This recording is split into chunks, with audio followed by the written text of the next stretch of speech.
debemos tener en cuenta de que los microorganismos, como mencionaba el video, están ahí, solo que no por el hecho de no verlo, no significa que no va a estar ahí.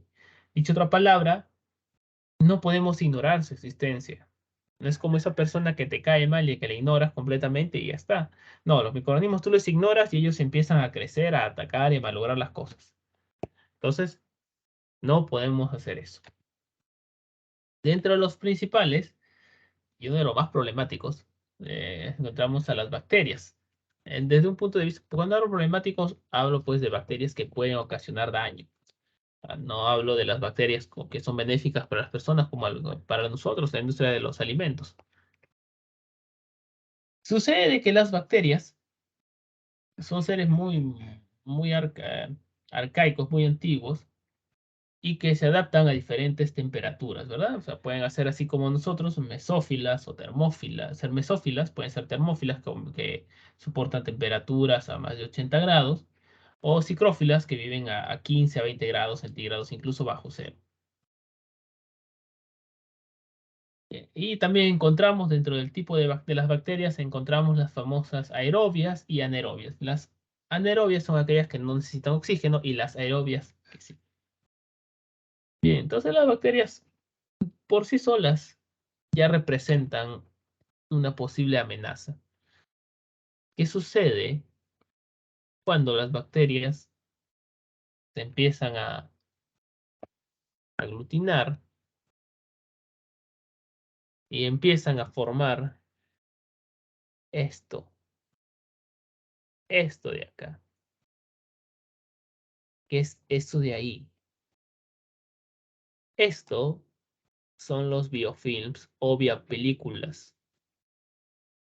Pero es como una capa que desarrollan las bacterias cuando se adhieren a superficies. Esto de acá es una estructura que va a cumplir una función en concreto para la bacteria. ¿Cuál creen que es esa función de esa capa? ¿Para qué va a servirle a la bacteria?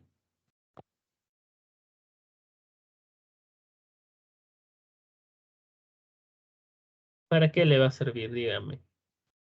Sarita. Para poder protegerse. Exacto. Gracias, Sarita. Imagínense ustedes que un día, ustedes por un tema de no sé qué, de necesidad, empiezan a desarrollar sus huesos que son duros, empiezan a exteriorizarlos.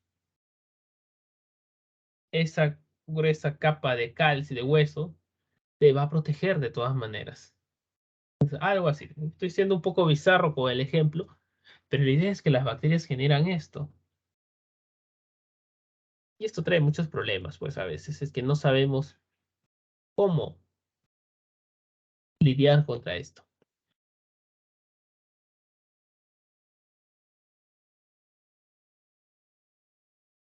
Entonces, las bacterias, como su propia naturaleza de ser microscópicas, les obliga a que también, como son pequeñas, se pueden reproducir también con mayor cantidad. Entonces, estas bacterias se agrupan. ¿Qué necesitan para que una bacteria se esté feliz? Bueno, pues lo que todo el mundo necesita, agua, ¿verdad? Agua y nutrientes. Entonces, estas van colonizando cada vez más, se van haciendo más grandes, más grandes, más grandes, más grandes, más grandes, y por lo tanto generan una capa de protección. Porque hay millones de bacterias y ahorita no los vemos, pero están ahí. Entonces, claro, no todas generan un biofilm, pero las que, por ejemplo, la listeria sí crea, pues entonces esto, si lo dejamos que esto siga adelante, pues va a ser más difícil, en este caso, eliminarla.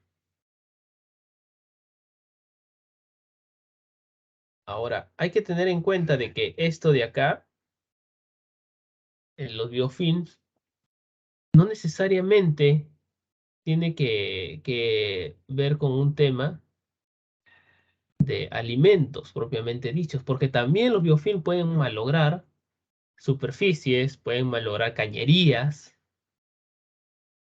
Y seguramente, con certeza, han encontrado, o quizá no de repente ustedes, pero han encontrado a veces en las empresas que hay, vamos a hallar como una especie algunos le dicen mo, pero no es mo, son biofilms en realidad, que por más que uno rasque, no sale fácilmente, no se elimina fácilmente. Quiere limpiarlo, pero no puede, por esa resistencia que tienen las biopelículas. Entonces, no es tan fácil sacarlas, no es tan fácil. Sí se puede hacer, claro que sí, pero no es sencillo, es más tedioso. Porque estas biomoléculas se pegan. Ahora, ¿por qué es importante saber sobre estas? Porque las biopelículas ya nos indican que los microorganismos se están desarrollando frente a ambientes hostiles. O sea, ya de por sí la bacteria ya sabe que está en un ambiente difícil de sobrevivir, entonces ya está creando ya mecanismos para protegerse. Entonces, ¿qué sucede acá? Como ven acá, hay una capa que se va creando. Bueno, acá está la bacteria feliz y contenta. Acá se empieza a tener interacciones internas y empieza a sentir que hay factores externos que le están afectando. Entonces, ¿qué hace? La bacteria pues se empieza a crear estos biofilms.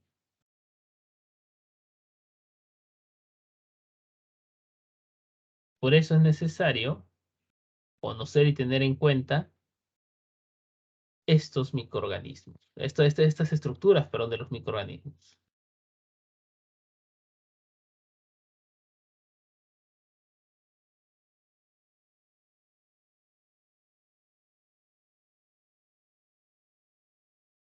Como les comentaba, los biofilms se pueden encontrar en todos los medios.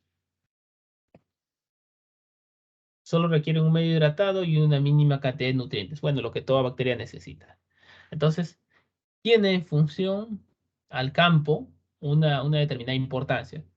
Si bien para la medicina es importante porque puede causar infecciones, en la industria puede generar biocorrosión, como se puede ver un poquito acá estas cositas. Como les vuelvo a decir, esto no va a salir tan fácilmente echándole sustancias o fregando o rascando, no va a salir tan fácilmente. Ahora, esto pueden malograr de repente, no pueden malograr, sí, o sea, malogra el ambiente, sí, pero también puede ser un peligro de contaminación, porque si acá se está procesando alimentos, es muy probable que de acá pueda saltar hasta un alimento. Entonces, por eso hay que tener en cuenta la existencia de estos biofilms. Bien.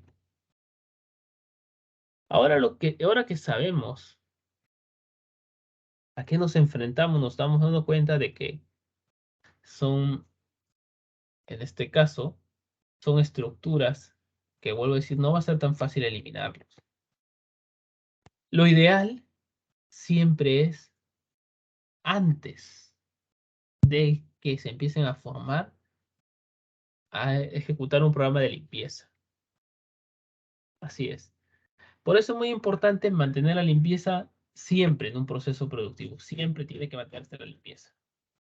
Si no, pues existe la posibilidad de que se generen esto. Y una vez, yo se los digo, y una vez que se genera esto de acá, van a sufrir un poquito, a no ser que tengan los aditivos y las técnicas necesarias para eliminarlos. No es tan fácil, vuelvo a repetir, no es tan sencillo. Bien, entonces, ¿cómo eliminamos a esto?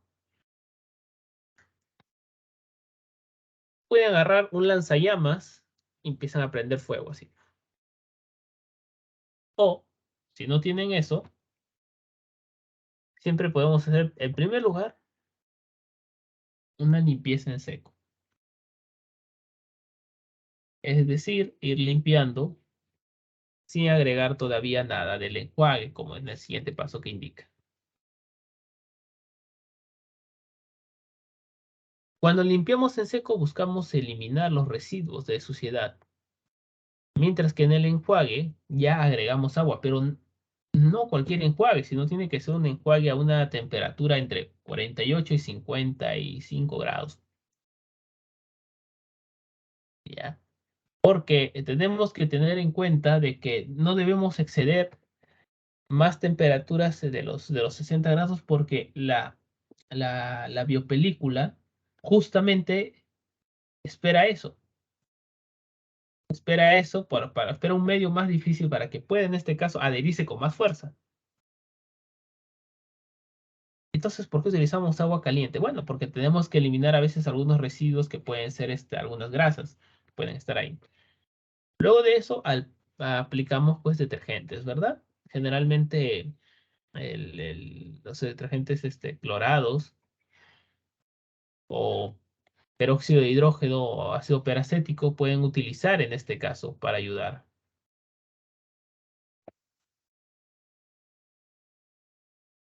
Entonces, tenemos que agregar el aplicar el detergente y luego estar restregando las superficies. Esto tiene que hacerse para ir eliminando poco a poco, a través de cada raspado, a las biopelículas. Luego agregamos pues agua tibia, agua temperada, perdón.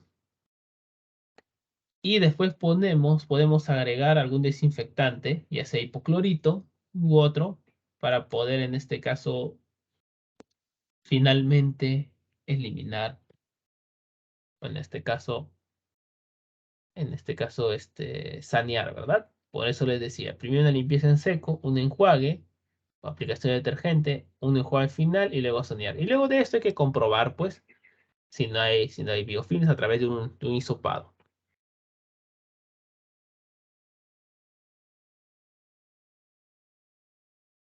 Entonces hay que tener eso en cuenta para eliminar los biofilms, puesto que los biofilms es un problema tanto de salud pública como dentro de la industria de los alimentos. Así es. ¿Hasta aquí alguna pregunta? ¿Todo claro?